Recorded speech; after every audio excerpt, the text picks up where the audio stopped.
Hello viewers, কেমন আছেন আপনারা? আশা করি আপনারা সবাই ভালো আছেন। আমরাও ভালো আছি। আসলে ভালো থাকাটা তো নিজের কাছে, যে যেভাবে ভালো থাকে। কেউ হয়তো ভালো থাকে যে ছেঁড়া কাঁথায় শুয়ে লাখ টাকার স্বপ্ন দেখতে দেখতে, কেউ ভালো থাকে। কেউ লাখ টাকার বিছানায় শুয়ে ঘুমের ওষুধ খেয়ে ঘুমিয়ে সুখে থাকে। কেউ হয়তো নিজের খেয়ে বোনের মুষ তাড়াতে ব্যস্ত থাকে। কেউ হয়তো নিজের খেয়ে অন্যের আলোচনা সমালোচনায় ব্যস্ত থেকে সুখে থাকে। আবার কেউ হয়তো আমার মতো এভাবে রান্না বান্না করে বন্ধুবান্ধব আত্মীয় স্বজনকে খেয়ে শান্তি পায়, সুখে থাকে। তো সুখে থাকাটা যার যার ব্যক্তিগত ব্যাপার। তো যাই হোক, যে যেভাবে সুখে থাকতে চায় সবাই সেভাবেই সুখে থাকুক। থাকাটাই তো বড় কথা, তাই না? তো আসেন, আজকে একটা সিম্পল বাট দুর্দান্ত একটা বাঙালির প্রিয় রেসিপি নিয়ে চলে এসেছি আপনাদের সামনে। সেটা হচ্ছে, আজকে আমি করব ইলিশ মাছের পাতুরি। তো ইলিশ মাছের পাতুরিটা আজকে আমি করব কচু পাতা দিয়ে। যেহেতু আমার গার্ডেনে কচু শাক হয়েছে, প্রচুর কচু শাক হয়েছে, তো ভাবলাম যে আজকে আমি পাতুরিটা করব কচু শাক দিয়ে। হ্যাঁ, লাউ পাতা দিয়েও হয়। আমার লাউ গাছটা একটু বড় হোক, তারপর আরেকদিন আপনাদেরকে আমি লাউ পাতা দিয়েও পাতুরি করে দেখাবো। তো আমার এই ইলিশ মাছের পাতুরি করার জন্য আমার যা যা লাগছে আমি আপনাদেরকে বলে দিই। আমি নিয়ে নিয়েছি বেশ গোটা 10 কচু পাতা। পাতাগুলোকে আমি একটু গরম পানিতে জাস্ট একটু ভাপ দিয়ে নিয়েছি, নরম করে নিয়েছি। আমি নিয়ে নিয়েছি প্রায় 6 টুকরা ইলিশ মাছ। এখানে আমি নিয়ে নিয়েছি পেঁয়াজ, সামান্য একটু আদা, হলুদ, সরিষা, কয়েকটা কাঁচামরিচ এবং একটু লবণ দিয়ে আমি জিনিসটাকে পেস্ট করে নিয়েছি। আমার লাগছে সরিষার তেল, লবণ, আর এদিকে থাকছে আমার একটু বেসিক মশলা, হলুদ, মরিচ এবং একটু ধনে গুঁড়া। তো দ্যাটস ইট। খুব সিম্পল উপকরণ দিয়েই আমি ইলিশ পাতুরিটা রান্না করব। এটা রান্না করতে আসলে বেশি মশলা লাগে না। এর থেকেও যত কম মশলা দিয়ে এটাকে করা যায় ততই ভালো। তো আমি জাস্ট আমাদের বাসাতে নর্মালি যেভাবে আমার মা করতেন, যেই ইনগ্রিডিয়েন্টসগুলো ইউজ করে উনি করতেন, আমি ঠিক আমার মায়ের রেসিপিটা ফলো করেই আমি আপনাদেরকে আজকে ইলিশ পাতুরিটা করে দেখাবো। আর আমি কিছু নিয়ে নিয়েছি আমার গাছে কিছু গোটা কাঁচামরিচ। তো আসেন, আমি কিভাবে ইলিশ মাছটাকে ম্যারিনেট করি আমি সবার প্রথম সেই জিনিসটা আপনাদেরকে দেখিয়ে দিই। আমি এখানে একেবারে পরিমাণ মতো আমার 6 টুকরা ইলিশ মাছের যতটুকু মশলা লাগবে আমি ঠিক সেই পরিমাণ মশলাটাই আমি এখানে করে নিয়েছি। এখন আমি এখানে দিয়ে দিব স্বাদ মতো লবণ। তবে লবণটা দেওয়ার সময় খেয়াল রাখতে হবে যে আমরা মশলাটা যখন করে নিয়েছি, সর্ষেটা যখন আমরা পেস্ট করে নিয়েছি, তখন কিন্তু এতে সামান্য পরিমাণ একটু লবণ দিয়েছি, এবং লবণটা দিয়ে সর্ষেটা বাটলে বা ব্লেন্ড করে নিলে তিতা লাগে না। আমি জাস্ট সামান্য একটু শুকনো মরিচের গুঁড়া দিব, জাস্ট হাফ চা চামচের মতো। হাফ চা চামচের মতো দিয়ে দিচ্ছি হলুদের গুঁড়ো, আর 1 চা চামচের মতো দিয়ে দিচ্ছি ধনে গুঁড়ো। এখন আমি এতে অ্যাড করে দিব সরিষার তেল। এখন আমার কিন্তু হাতটা ধোয়াই আছে, আমি এখন খুব সুন্দর করে মশলাটাকে মেখে নিই। এখনই যা ভালো গন্ধ বেরিয়েছে না। আমি একটু মশলার মিশ্রণটা টেস্ট করে দেখি।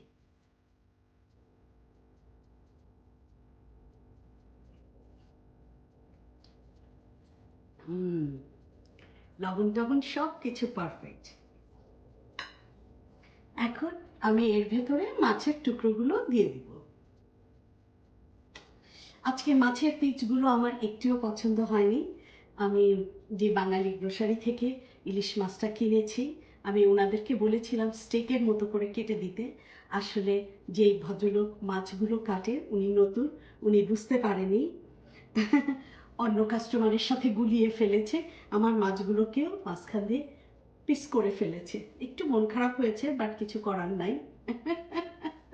এখন আমি খুব ভালো করে মাছে মশলাগুলো মেখে নিব।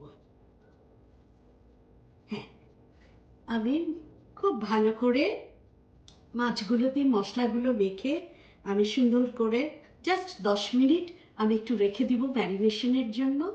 আমি 10 মিনিট পরে আমি দেখাবো কিভাবে আমি কচু পাতার মধ্যে ইলিশ মাছগুলো র্যাপ করছি। তো আমি খুব কাছ থেকে একটু মাছটা একটু দেখাই আপনাদেরকে কিভাবে আমি মাছটাকে ম্যারিনেশন করলাম।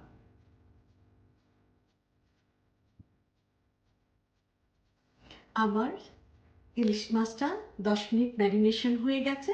এখন আমি আপনাদেরকে দেখাবো কিভাবে আমি কচু পাতা দিয়ে ইলিশ মাছের পিসগুলোকে কিভাবে র্যাপ করছি। আমি নিয়ে নিলাম প্রথমে একটা কচু পাতা,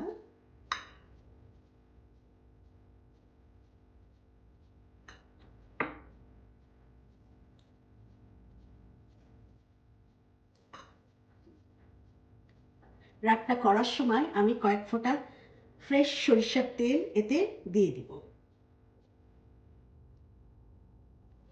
এখন এতে দিয়ে দিব আস্ত একটা কাঁচামরিচ।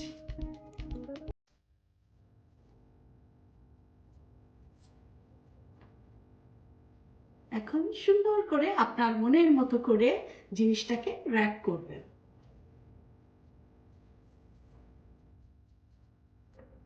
আমার প্রথম একটা পাতা দিয়ে র্যাপ হয়ে গেছে, আমি আরো কয়েকটা পাতা দিব এতে। এটা ইচ্ছা করলে আপনারা সুতো দিয়ে বেঁধে নিতে পারেন। আমি আর সুতোটা ব্যবহার করব না, আমি একটা টুথপিক দিয়ে আমি জিনিসটাকে লক করে দিচ্ছি। দ্যাটস ইট, হয়ে গেল আমার কচু পাতায় ইলিশ মাছ র্যাপ।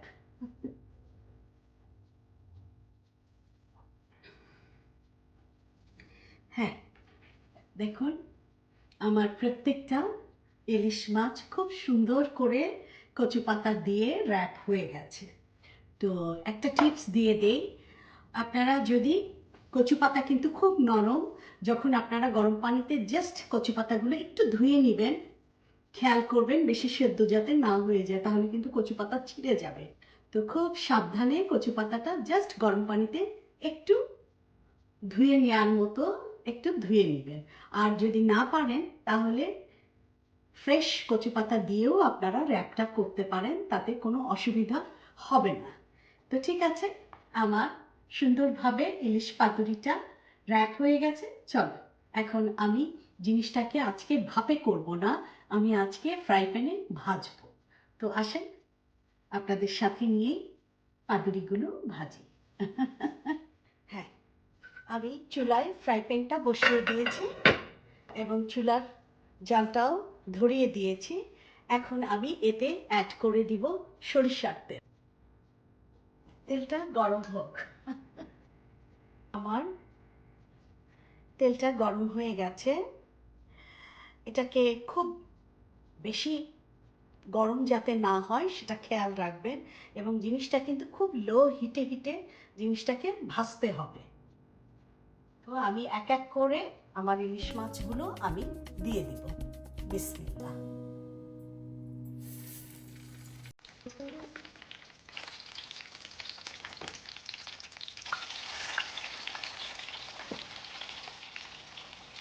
একদম লো ফ্লেমে আমি চুলার আঁচটা করে দিয়েছি। আমি এখন একটু কাছ থেকে দেখাই কিভাবে আমি জিনিসটাকে এখানে বসিয়ে দিলাম। সুন্দর করে আমি সরিষার তেল দিয়ে মাছগুলো বসিয়ে দিয়েছি। তো ঠিক আছে, ও হতে থাক, আমি মাঝে মাঝে এসে এসে আমি জিনিসগুলোকে একটু উল্টে পাল্টে দিব, কোনো অসুবিধা নাই। তো এটা হতে থাক, হয়তো 15 মিনিট 20 মিনিট আমার লাগতে পারে, তারও একটু বেশি লাগতে পারে, আবার তার চেয়ে কমও লাগতে পারে। এটা হিটের উপরে নির্ভর করবে যে আমার কতক্ষণ সময় লাগবে। তো এটা হতে থাক, তো আপনারা আমার সাথেই থাকুন। আমি একবারে ফিরবো সার্ভিং ডিশ নিয়ে, ততক্ষণ একটু ধৈর্য ধরে আপনারা আমার সাথেই থাকুন।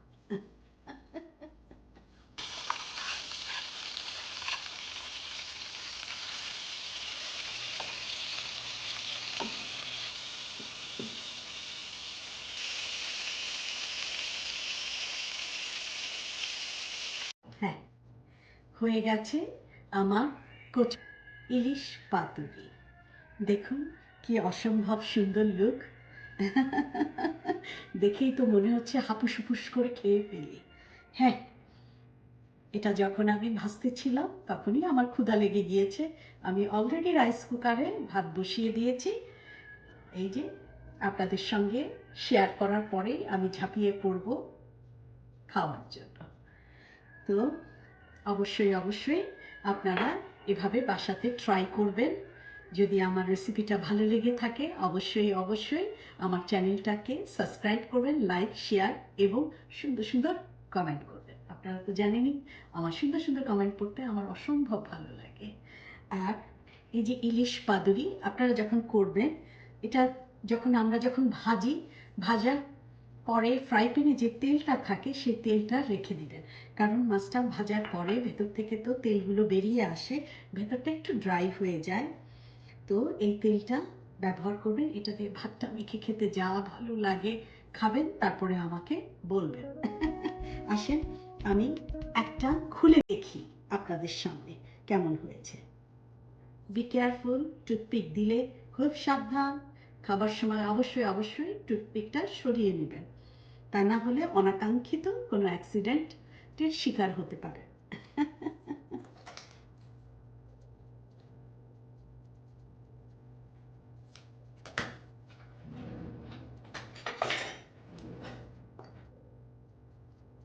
ইস,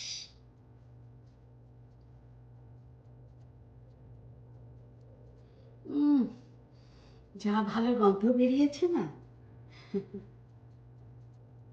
হ্যাঁ, এখন বলেন তো এই কাঁচা মরিচটা দিয়ে ইস ভাতে ডোলে খেতে কি যে ভালো লাগে। হ্যাঁ, নিশ্চয়ই জিভে পানি চলে আসছে আপনাদেরও।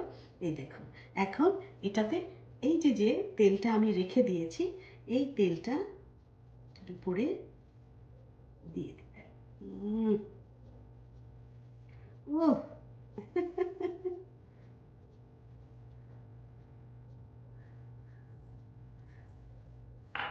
আশা করি আপনাদের আমার রান্নাটা ভালো লেগেছে। তো ঠিক আছে, আমি খুব কাছ থেকে আমি জিনিসটা আপনাদেরকে দেখাবো, কোনো অসুবিধা নাই। তো চেষ্টা করবেন বাসায় ঠিক এভাবে রান্না করে পরিবারের লোকজনের মুখে হাসি ফোটাতে। তো ঠিক আছে, ভালো থাকুন। আপনারা আমাদের জন্য দোয়া করবেন, আমরাও আপনাদের জন্য দোয়া করি। ভালো থাকবেন। আল্লাহ।